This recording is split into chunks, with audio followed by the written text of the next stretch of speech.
Proud Indian army, जंग के मैदान में कदे ना हारते हो।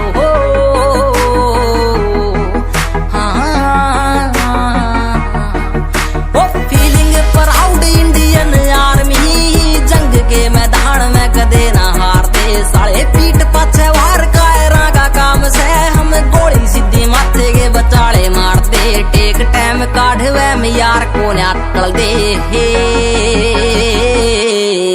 हो। ऊंचे से विचार सच्ची नीत पक्के यार गदे पीठ पाछे वार